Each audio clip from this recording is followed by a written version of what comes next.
अज्ञानतिमिरान्धस्य ज्ञानाञ्जनशलाकयः चक्षुरुन्मीलितं येन तस्मै श्रीगुरुवे नमः। हरे कृष्णा। आज गीता श्रृंखला के सत्र क्रमांक 114 में आप सभी भक्तों का हार्दिक स्वागत है। आज हम श्रीमद् भगवद गीता के तीसरे अध्याय जो कि है कर्म योग, श्लोक क्रमांक 20 और 21 का अध्ययन करेंगे। श्लोक इस प्रकार है।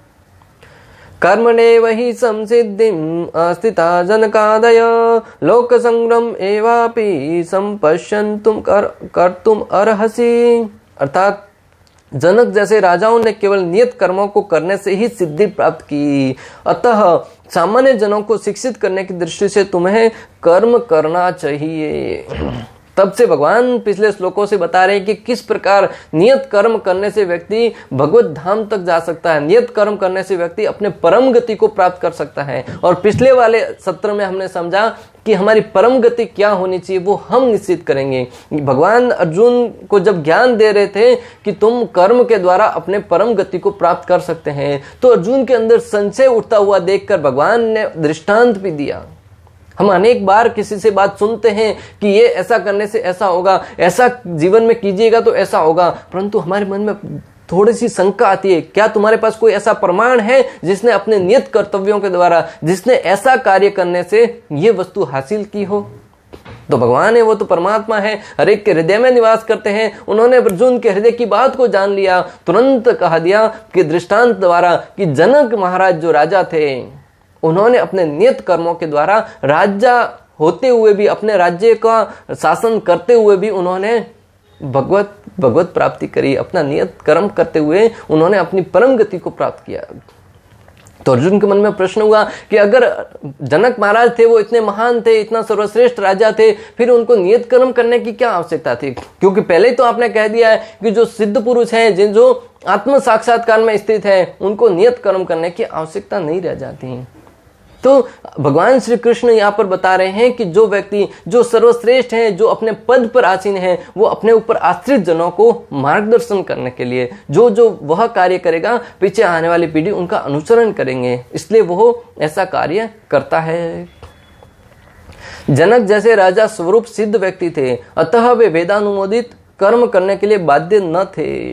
वर्णन आया ना कि वेदों में जो वर्णन किया गया है वो करने के लिए जनक महाराज है वो बाध्य नहीं थे, क्योंकि वो स्वरूप सिद्ध व्यक्ति थे। और पिछले सप्ताह में हमने पढ़ा कि जो स्वरूप सिद्ध व्यक्ति है, जो आत्म साक्षात्कार में स्थित है, उनको अपने नियत कर्म करने की आवश्यकता नहीं रह जाती। तो भी वे सामान्य जनों के समक्ष आदर्श प्रस्तुत करने के उद्देश्य से सारे नियत कर्म करते थे।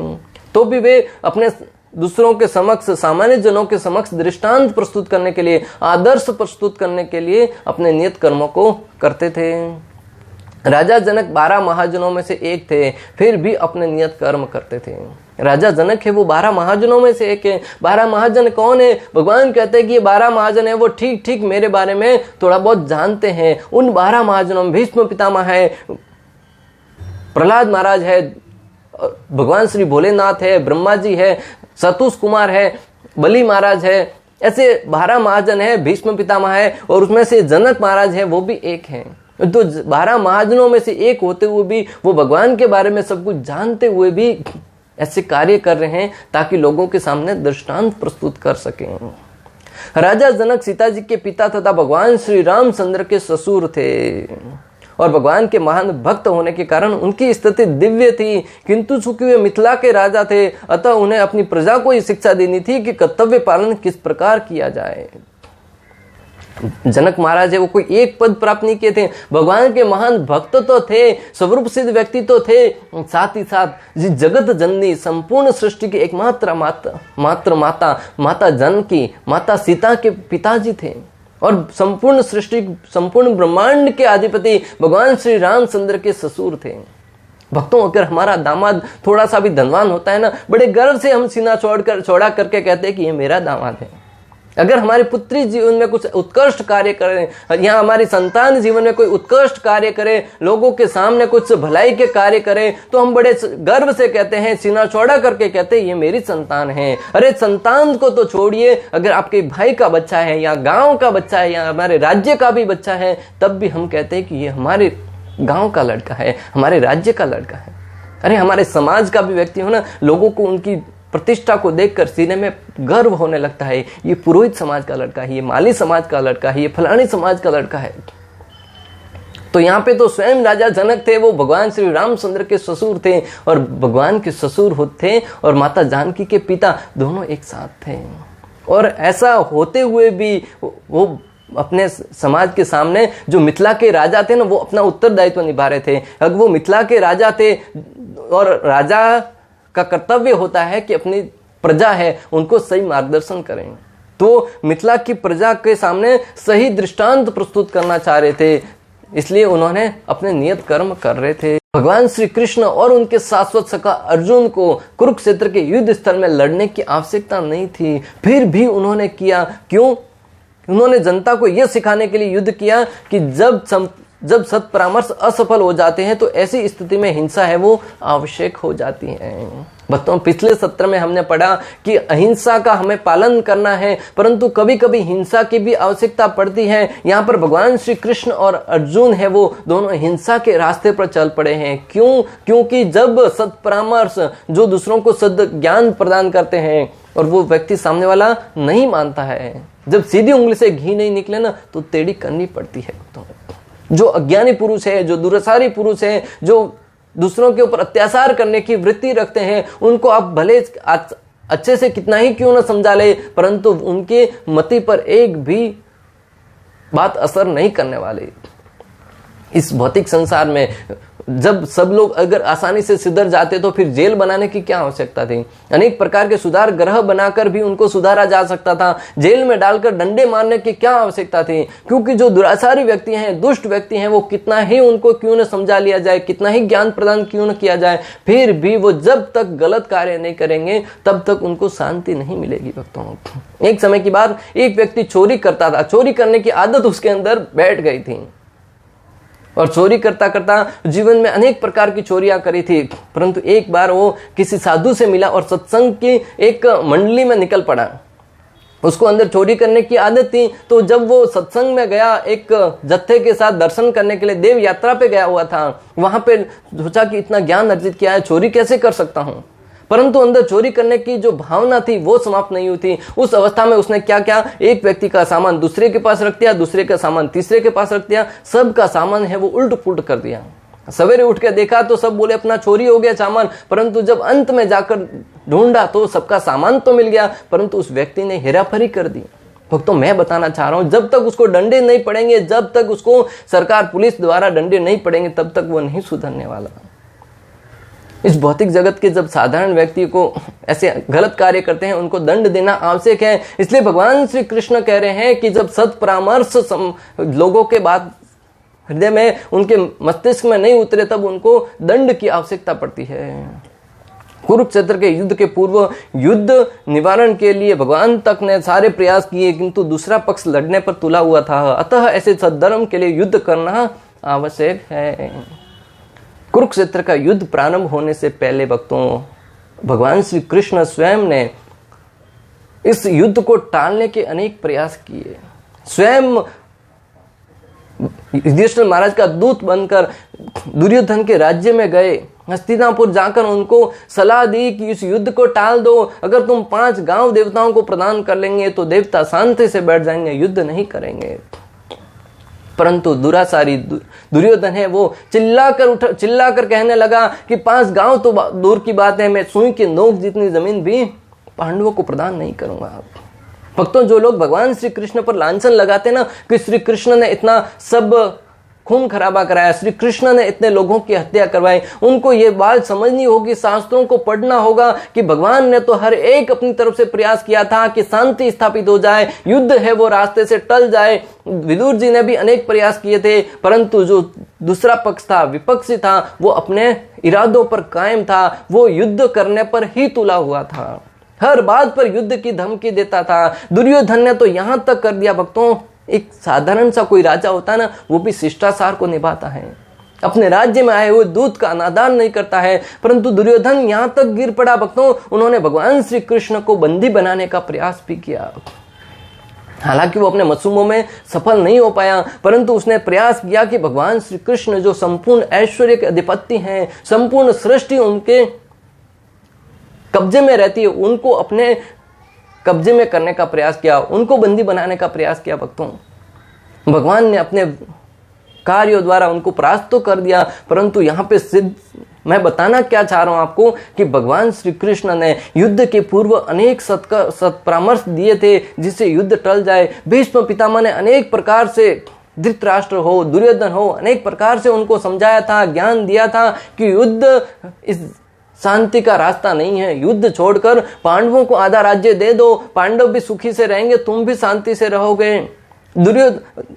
विदुर जी तो आए दिन ये सत्परामर्श देते रहते थे, परंतु दुर्योधन है वो दुराचारी था, अत्याचारी था। उसने अपने जो हितैषी थे उनकी एक न सुनी भक्तों।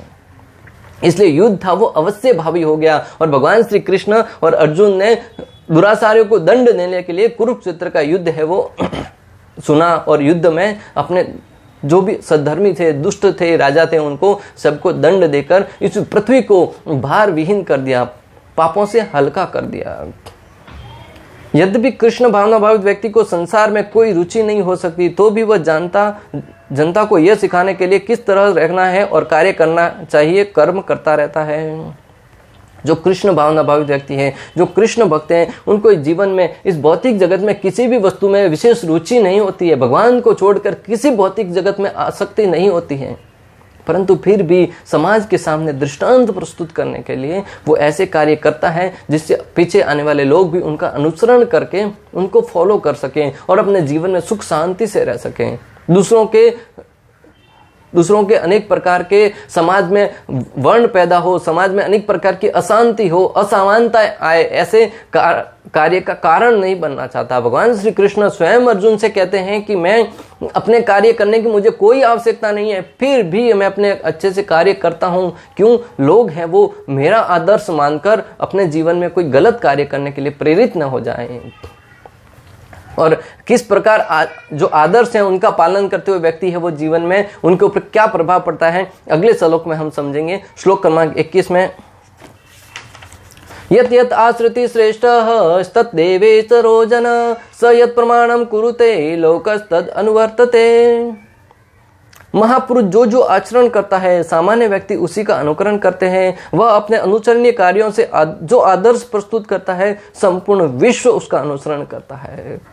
महापुरुषों का वर्णन है भक्तों, जो महापुरुष कार्य करता है ना, संपूर्ण विश्व उनका अनुसरण करता है। स्वामी विवेकानंद है, महाराणा प्रताप है, शिवाजी महाराज है, स्वयं प्रभु श्री रामचंद्र है, भगवान श्री कृष्ण है, जो सत्पुरुष है, जो लोगों के लिए आदर्श हैं, आइडल हैं, वो जो कार्य करते हैं ना, जो हमारे नेतागण हैं, हमारे राजा है, मंत्रीगण है, वो जो कार्य करते हैं ना, प्रजा उनका अनुसरण करती है।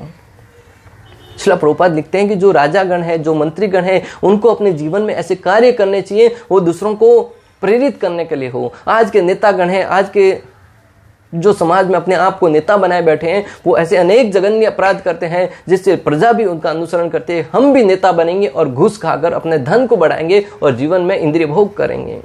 ये समाज के वर्ण संकर पैदा होने का, समाज में अनेक प्रकार की असमानता पैदा करने का कारण ही तो बनते हैं भक्तों। भगवान ने सही तो कहा है। सामान्य लोगों को सदैव एक ऐसे नेता की आवश्यकता होती है जो व्यवहारिक आचरण द्वारा जनता को शिक्षा दे सके।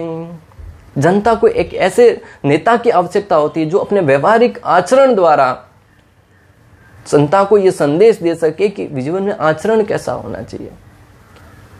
परम पूज्य राधानाथ स्वामी महाराज कहते हैं कि अपनी आवाज को इतना ऊंचा मत करो कि लोग सुनने के लिए बाध्य हो, अपने आचरण को इतना ऊंचा करो कि लोग आपका अनुसरण करने के लिए बाध्य हो जाएं। राधानाथ स्वामी महाराज बोलते बहुत धीरे हैं, परंतु उनका आचरण इतना ऊंचा है ना, पीछे उनके फॉलोअर्स हैं, वो उनको पालन करना स्वाभाविक, उनके अंदर से प्रेरणा मिलती है। इसलिए हमें भी चाहिए कि अपने जीवन में अपने आदर्शों द्वारा, अपने आचरण द्वारा लोगों को प्रेरित करने का प्रयास करें। हम अपनी आवाज कितनी ही ऊंची क्यों ना कर लें, चिल्लाएंगे, सामने वाला दुगुनी आवाज में चिल्लाएगा, परंतु जब तक तुम्हारे अंदर परिवर्तित होता हुआ नहीं देखेगा, तुम्हारे अंदर तुम्हारे आचरण में परिवर्तन नहीं देखेगा, तब तक वो तुम्हारी बातों को स्वीकार नहीं करेगा। यदि नेता स्वयं धूम्रपान करता है तो वह जनता को धूम्रपान बंद करने की शिक्षा नहीं दे सकता। अगर स्वयं जो नेता है, जो अपने लोगों का मुखिया है, वो अगर स्वयं धूम्रपान करता हो, नशा करता हो, जुआ खेलता हो, वो फिर अपने ऊपर आश्रित जनों को उनसे छूटने का परामर्श कैसे दे सकता है? नन्हे नन्हे बच्चे, भक्तों, आपने कभी भी अपने घर में नोटिस किया होगा, आप अक्सर टीवी देख रहे होते हैं, बच्चों को बोलते हैं बेटा टीवी नहीं देखना है, बेटे ने मुड़कर कभी तो आपको जवाब दिया ही होगा, पिताजी आप तो देखते हैं, फिर हमें मना क्यों करते हैं? हम कहते हैं बेटा मोबाइल नहीं देखना चाहिए, बोलते पिताजी आप तो देखते हैं, हम क्यों ना देखें? फिर तो हमें अपने आचरण द्वारा बच्चों को सिखाएंगे, तब वो उनके जीवन में पालन बात कार्य करेगी। चैतन्य महाप्रभु ने कहा है कि शिक्षा देने के पूर्व शिक्षक को ठीक ठीक आचरण करना चाहिए। जो इस प्रकार शिक्षा देता है वह आचार्य या आदर्श शिक्षक कहलाता है। चैतन्य महाप्रभु कलयुग पावन अवतार कहते हैं कि एक शिक्षक को शिक्षा देना प्रारंभ करने से पूर्व अपने जीवन में ठीक ठीक आचरण करना चाहिए। जो ऐसा करता है, शिक्षक ठीक ठीक आचरण करता है, वो आदर्श शिक्षक माना जाता है। आदर्श शिक्षक माना जाता है, आदर्श आचार्य माना जाता है। शिक्षक या धर्म प्रचारक को चाहिए कि सामान्य जन को शिक्षा देने के लिए स्वयं शास्त्रीय सिद्धांतों का पालन करे। कोई भी शिक्षक प्राचीन प्रमाणिक ग्रंथों के नियमों के विपरीत कोई नियम नहीं बना सकता। जो धर्म प्रचारक हैं या शिक्षक हैं, उनको शिक्षा देने से पहले, प्रचार करने से पूर्व चाहिए कि वो शास्त्रों का अध्ययन करे, धर्म ग्रंथों का अध्ययन करे। जिस क्षेत्र में शिक्षा देने वाला है उसके विषय में ज्ञान अर्जित करें, क्योंकि जब हम ज्ञान अर्जित करेंगे तो शास्त्रों की बात बताएंगे। वरना अगर हम ज्ञान ही अर्जित नहीं किए, अपने मन गढ़ंत तरीके से शास्त्रों का निर्माण करके जब लोगों को बताएंगे, लोगों को और पथ भ्रष्ट करने का हम कारण बनेंगे। भक्तों, कोई भी व्यक्ति धार्मिक ग्रंथों के बारे में अपने मन गढ़ंत तरीके से ज्ञान बनाकर दूसरों को प्रदान नहीं कर सकता। वो फिर प्रमाणिक धर्म वेता नहीं हो सकता, प्रमाणिक प्रसारक नहीं हो सकता। भक्तों, मनु संहिता जैसे प्रमाणिक ग्रंथ मानव समाज के लिए अनुसरणीय आदर्श ग्रंथ हैं। अतः नेता का उपदेश ऐसे आदर्श शास्त्रों के नियमों पर आधारित होना चाहिए। जो मनु संहिता है वो इस मानव समाज के लिए हितकारी है कि मनुष्य को किस प्रकार रहना चाहिए, जीवन में कैसे कार्य करने चाहिए। एक नेता को चाहिए कि उसका अध्ययन करके, उसका अवलोकन करके, अपने जीवन में पालन करते हुए उसके अनुसार लोगों को ज्ञान प्रदान करें। जो व्यक्ति अपनी उन्नति चाहता है उसे महान शिक्षकों द्वारा अभ्यास किए जाने वाले आदर्श नियमों का पालन करना चाहिए। जो व्यक्ति अपने आध्यात्मिक जीवन में उन्नति चाहता है उसे महान शिक्षकों द्वारा अभ्यास किए जाने वाले आदर्श नियमों का पालन करना चाहिए। जो व्यक्ति अपने जीवन में प्रगति करना चाहता है, अपने जीवन में उन्नति करना चाहता है, चाहे वो भौतिक क्षेत्र में हो चाहे आध्यात्मिक क्षेत्र में हो, तब उस व्यक्ति को चाहिए कि विशेष रूप से आध्यात्मिक क्षेत्र में उसे चाहिए कि अपने जो पीछे आदर्श हुए हैं, जो शिक्षक हुए हैं, जिन्होंने जीवन में ऐसे कार्य करने से भगवत प्राप्ति करी है, उनके आदर्शों पर चलने का प्रयास करना चाहिए। श्रीमद् भागवतम में भी वर्णन आता है कि मनुष्य को महान भक्तों के पद चिन्हों का अनुसरण करना चाहिए और आध्यात्मिक बोध के पथ में प्रगति का यही साधन है।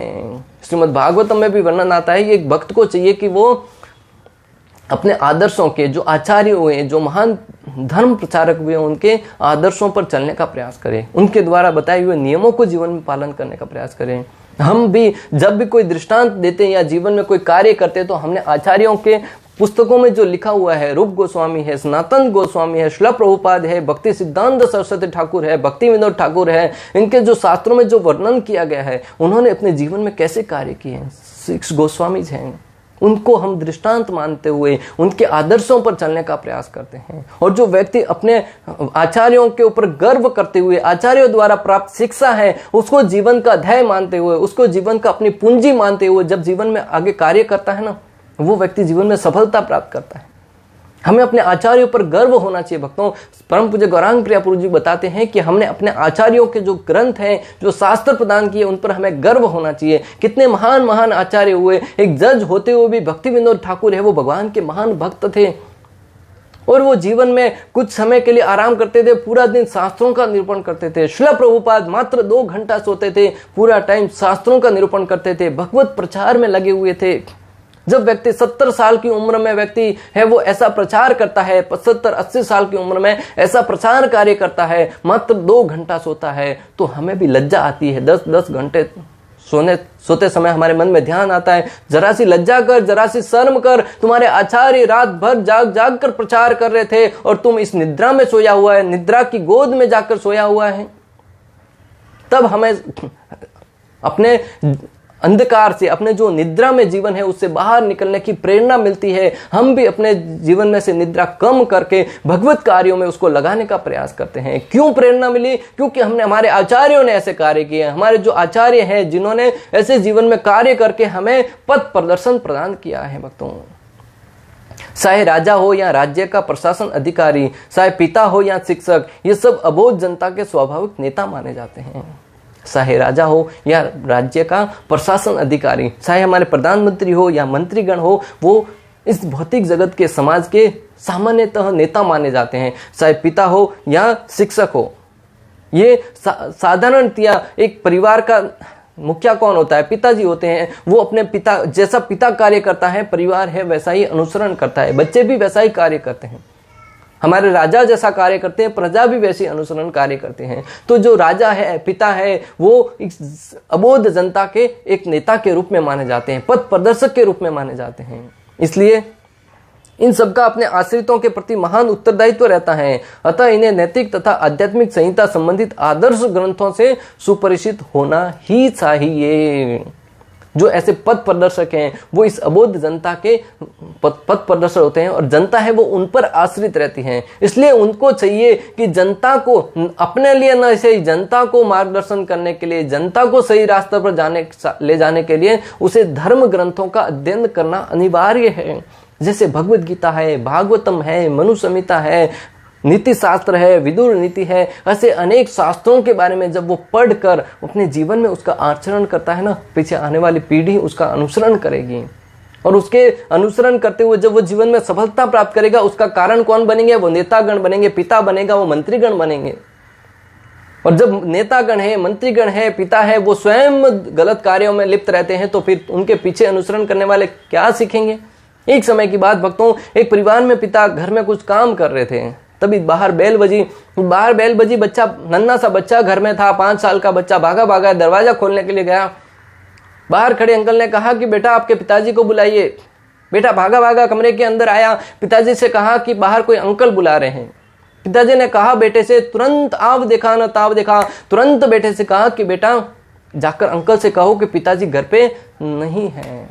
अभी नन्हा सा बालक है, वो तो किसी प्रकार के विकार से मुक्त रहता है। उसने तुरंत जाकर उस अंकल से, उस व्यक्ति से कह दिया कि अंकल पिताजी बोल रहे हैं कि वो घर पे नहीं है। क्या बोला? कि अंकल पिताजी बोल रहे हैं कि वो घर पे नहीं है।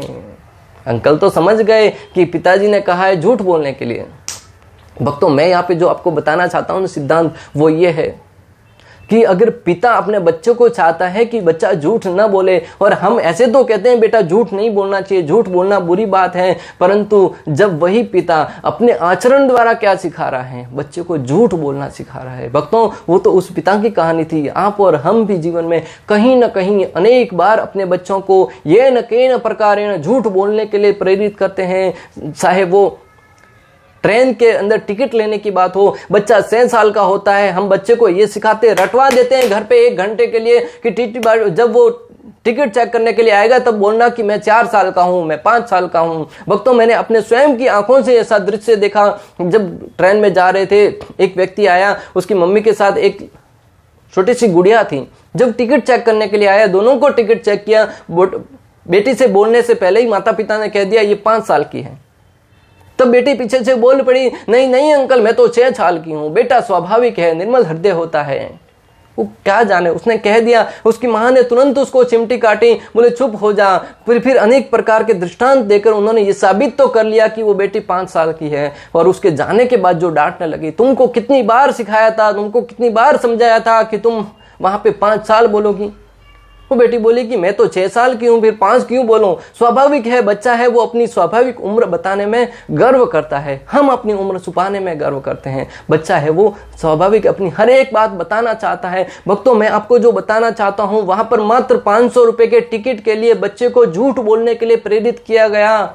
अगर वही बच्चे से हम सत्य बोलने की आशा रखते हैं तो हम उनके साथ अत्याचार कर रहे हैं, अपने आप के साथ विद्रोह कर रहे हैं, क्योंकि हम ही तो उनको झूठ बोलने के लिए प्रेरित कर रहे हैं।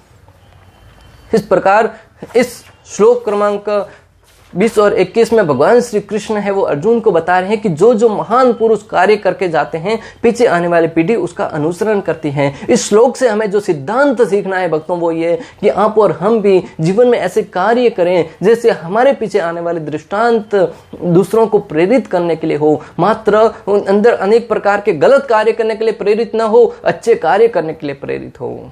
अगर ऐसा कार्य किया तब तो ये श्लोक समझना हमारे लिए सार्थक सिद्ध होगा, वरना तो हर एक की बातें की ज्ञान तो अर्जुन के लिए था। इस प्रकार श्लोक क्रमांक 20 और 21 का भक्ति वेदांत तात्पर्य पूर्ण हुआ। अंत तक हमारे साथ बने रहने के लिए आप सभी का हृदय पूर्वक प्रेम पूर्वक बहुत बहुत धन्यवाद। श्रील प्रभुपाद की जय, श्री श्री राधा गोपीनाथ भगवान की जय, श्रीमद् भगवद गीता की जय। हरे कृष्णा कृष्ण कृष्ण हरे हरे, हरे राम राम राम